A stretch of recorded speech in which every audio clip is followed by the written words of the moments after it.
Hey, what's going on, people? It's your favorite car salesman, the one, the only, Ride with Rick. And you know the phrase, ride with Rick or don't ride at all. And before we get started, just let you know you can follow me on Instagram at Ricky Say So. Why? Because Ricky Say So. So today, this video is going to be a little bit different. We're going to jump into something. I usually talk about how to sell cars. I'm going to have plenty of videos about that because I do sell cars. But based on a conversation I had today, I wanted to go another way with it. And this is a conversation I just had. I came up here with a whole other plan to talk about something else. But I said, you know what? Talk to the buyer today. Educate the buyer on what to look for when they're coming to the dealership. Why not? So today is car buying tips, okay? Car buying tips. I want to show people car buying tips.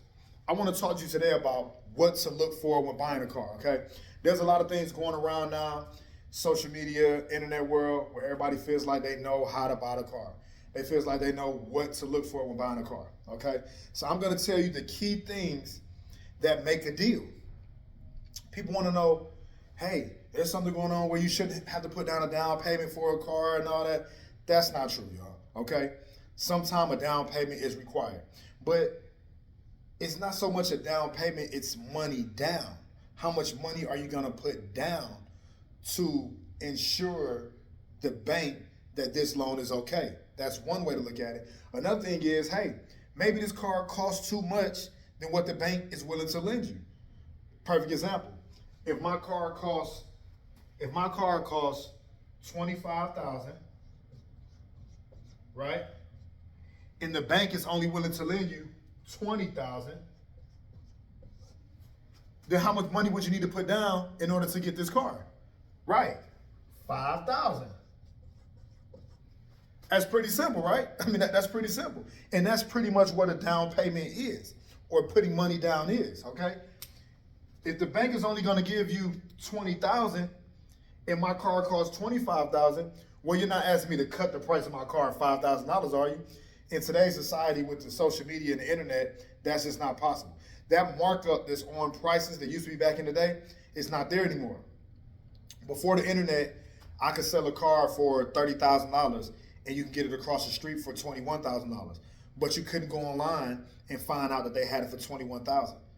And then before the internet, I knew they had it for $21,000. I could cut my price because I knew the car really was only worth $20,000 anyway. So I could drop my price $5,000 to $10. They were overcharging. You can't do that anymore. Everybody has to play the game fair now. So again, that would mean you need $5,000 down. It's other scenarios that say you need more money down. We're gonna get into that though. All right, so right here, car buying tips. 3 important things to a deal, okay? Number 1, credit. Your credit profile. What is credit? Credit is your word. Credit means I said I'm gonna do it and did it. In the finance world, it means I said I'm gonna pay it and I paid it, okay? Your credit. Who have you borrowed from? Credit, borrow. Who have you borrowed from and who have you paid back? All right? Now, not only who have you borrowed from, but how much? How much? How much have you borrowed? Okay? Not only did you pay it back, but did you pay it back what? On time. All right? Credit is how much you borrowed, who you borrowed from, did you pay it back, and did you pay it back on time? Okay? If you borrowed a lot, the next person will give you a lot because you show that you can pay back a lot on time. You start off by borrowing a little bit. If you borrow back a little bit and you pay back a little bit, then the next time you can borrow more. If you borrow a little bit and you don't pay, what happens? You go back to borrow again and somebody said, whoa, wait a minute. You didn't pay the last person. That's where credit reports come in. The credit report shows who you borrowed from. Did you pay it back? Did you pay it back on time? How much of it do you still owe? If you still owe, you got a $30,000 loan, okay? You still owe $20,000, okay? You've only paid $10,000, but you still owe $20,000. Okay? We need to be careful if we can give you another car because you still owe $20,000 on this one. See what I'm saying? Maybe you're not financially ready to get another car yet. You still owe $20,000 on this one. Let's wait till you paid off another $10,000 on time. You've paid $20,000 total on time, right? Now you've paid $20,000 back on time. Hey, we can trust this person. See how this is making sense? That's how credit works, okay? Credit. We got 3 different levels, okay? I'm just gonna break it down into 3 levels. Poor, good, and great. Rick, what's poor? Poor credit, we're looking at, for purposes of right now, 500 or less. 500 or less in the car world, that's gonna be pretty much considered some poor credit, okay? Poor credit, 9 times out of 10, you're gonna need a down payment. You know why?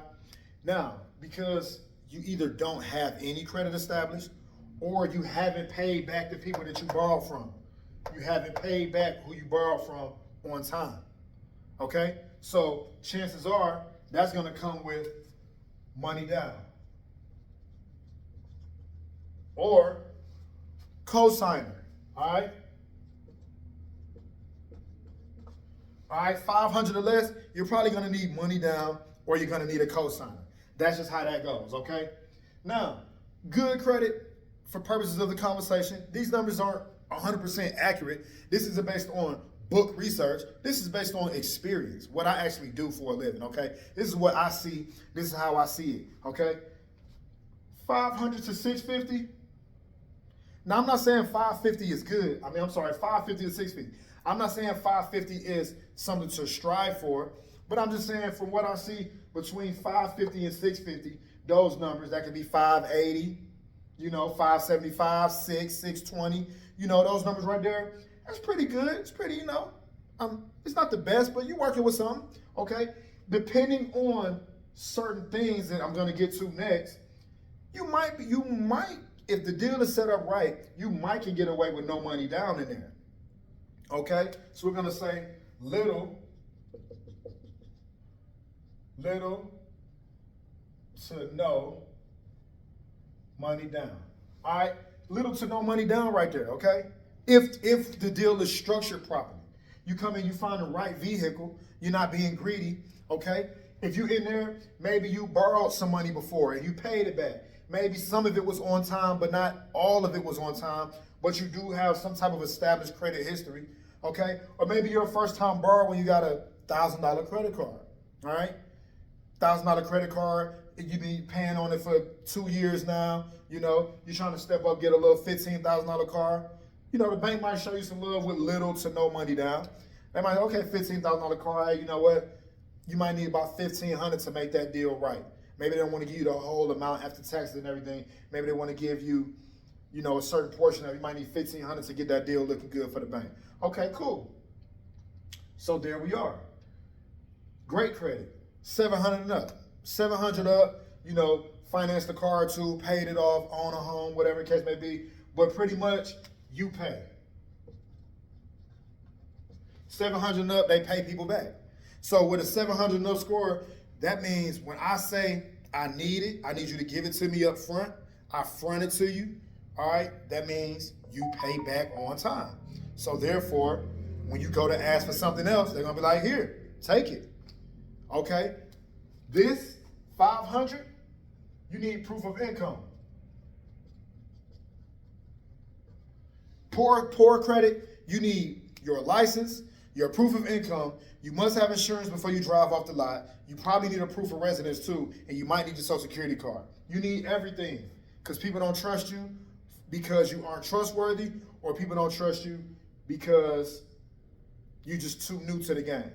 Okay, either you messed up or you knew. Either way it go, they don't have a reason to trust you yet. So they need all of that to make sure they're putting you in the right position. They need to know how much you make to make sure your payment's not too high. They need to know you really work there. Prove your income. All right. Good score, you might need proof of income. You might. POI, POR. You might need proof of income. You might need proof of residence, okay? That's what a good score. But it's a chance you might not. If the deal is set up properly, you might not. If you're on that 650 end, maybe you financed the car before and paid it off, and you're trying to go a little step up on your car. You're trying to go from a 20,000 to a 25. They might let that go. All right. Great credit. You need your license. Bring your license. If you got great credit, you want to get a car, bring your license. Okay? They really don't be tripping on your proof of income and all that. They don't really care. If you sign up for it, you pay for it. You know what I'm saying? Now, nobody's going to manipulate the situation. It's just that they don't care. You come in here, you make $70,000 a year, you got great credit, you want to get the Benz truck outside, you want to get the Malibu, you want to get the Audi, you want to get the Maserati. Do it. Hey, you paid everybody else. Why would they think you're not going to pay them? It wouldn't even make sense. Here, give it to them. So that's the benefits of the different levels of credit. Poor credit, 500 and under. Good credit, 550 to 650. Great credit, 700 and up. All right. And remember, follow me at Ricky Say So on Instagram. That's where I'll be at, kicking it, having a great time. All right. The other part of the deal, LTV. That is loan to value. Loan to value in simple terms, okay? Simple terms. I'm going to break it down so anybody can understand it. This is a Galaxy, okay? Let's just say, for instance, this is a brand new phone, okay? Maybe it's a brand new iPhone. It's a brand new $1,000 phone, okay? I come up to you and I say, hey, I need to borrow $1,000. You're like, well, I don't want to give you $1,000, Rick. Okay, but look, I'll let you hold my phone, which is worth $1,000. So therefore, if I don't bring your money back, you can't sell my phone. You're like, okay, well, the phone is worth $1,000. I know I can get $1,000 for it. I might have to go through something to get the full $1,000. I know I can get $900 for it. But Rick got great credit. Who cares? Here, man, do it. I don't care. I know you're going to bring it back. I'm not even worried about if I got to sell the phone. I know Rick going to bring me the money back. Cool. Okay, same scenario. I got bad credit. I come up and say, hey, let me borrow $1,000 and I'm going to let you hold my phone. If I don't bring it back, you keep my phone. You're like, well, hold on, man. Wait a minute, dog. You don't pay people back. So I don't trust doing that because I know for sure I'm going to have to sell this phone to get my money back because you don't pay people. So what I'm going to do for you is I'll give you $700. That way, if you don't bring my $700 back, I know for sure I can get this phone off for $700 easy. I can walk up to anybody, hey man, $700 for this brand new phone. They be like, yeah, go ahead. So I know I can sell that phone quicker. Okay? Same scenario. I have superb credit, the best credit ever. Hey man, I need $1,200. I'm gonna let you hold my phone, it's worth $1,000. All right, cool. Because I'm not thinking about the fact that I'm giving you more than the phone is worth because you pay people. You pay people, so I'm like, who cares? I don't care. Whatever. I give you more than what it's worth because I'm not thinking about selling it. I know you're gonna pay me back. I'm looking at your track record. You pay everybody back. Cool, whatever. Pleasure to do business with you. So, watch this. In a poor credit situation, the loan to value needs to be less than 100%. In a poor credit situation, I can't give you what the phone is worth. I can only give you less than what the phone is worth. The phone is worth $1,000. You have bad credit. I can't loan you $1,000. I'll loan you $700.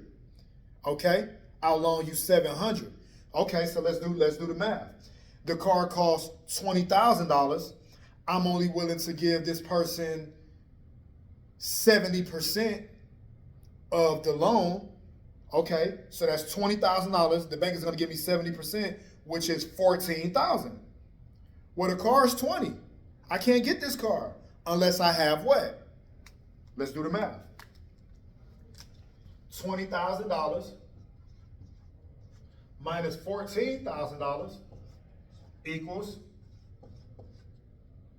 $6,000. So now you're coming up with a scenario where the down payment is affected by the what? The LTV. That's another number in the loan. That's another term in the loan. You got to realize it's not always about the price of the vehicle. Sometimes the bank is saying, wait a minute, we're giving you too high of a percentage of the loan. We can't loan over 100%. This car is only worth 20. Okay? We can't give you more than that. We can only give you 14. So therefore, you need 6 to buy this car from the dealership because they got it marked at 20. It's worth 20. You see what I'm saying? So we only willing to give you 70%. Now, 70% is for real poor credit. Usually, a bank, 100%, 105%, that's really like a good zone for the bank, even on bad credit. But we just doing this for number-wise. So, but you got some credit is like, no, the bank needs to be at like 80%. They're only gonna leave out 80% of this asset. You know what I'm saying? So at that point, you gotta put down, they do 16,000. You gotta put down 4,000. So the loan to value is affected. The loan to value affects the down payment, okay?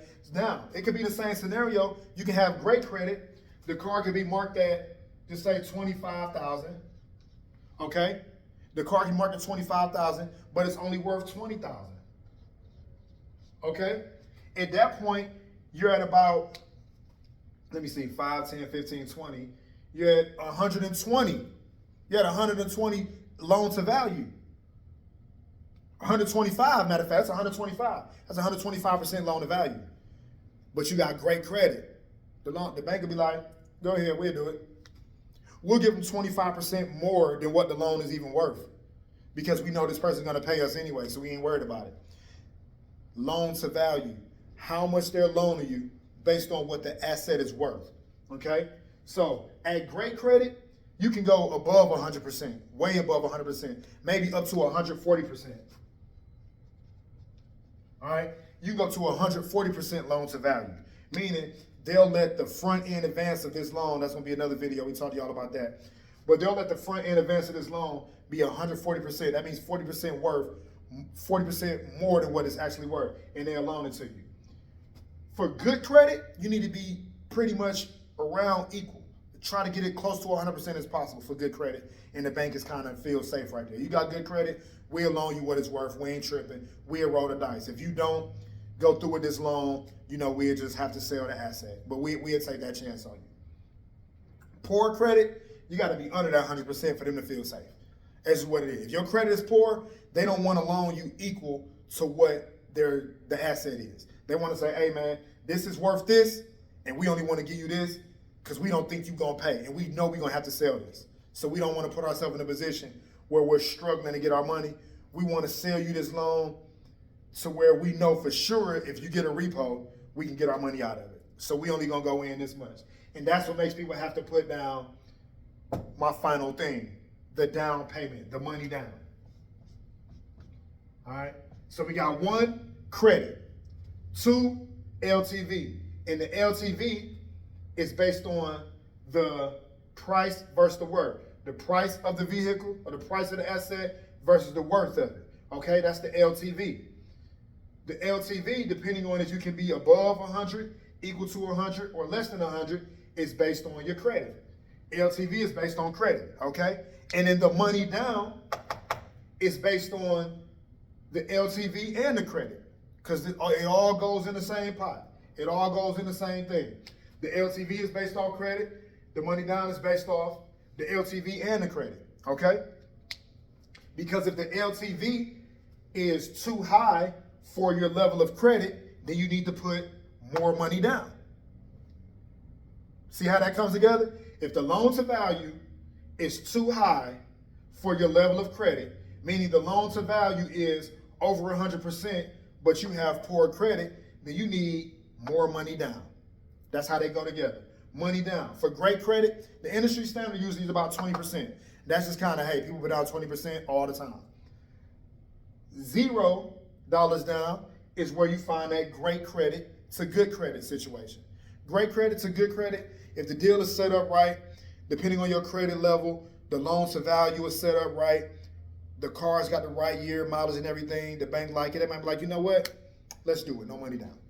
We'll give you the full value of the loan. That person don't need to put up nothing to make a dealership. What you want for this car? You want $27,395? Cool. We'll give you the whole thing. They don't need no money down. Loan to value is at 105%. We'll take that chance on this customer. Let's roll the deal. Dealership, the price of the total loan is $27,000. We only feel comfortable doing $26,500. That customer need $500 down. Or that loan to value is 102%.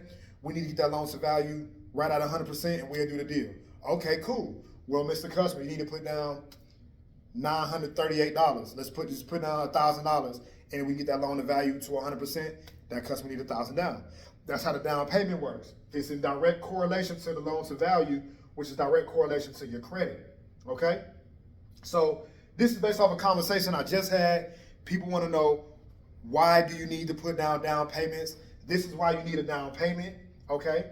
And these are just some car buying tips. So now when you go to get a car, I want you to think about it. Where's your credit? Where's your credit? Is your credit poor?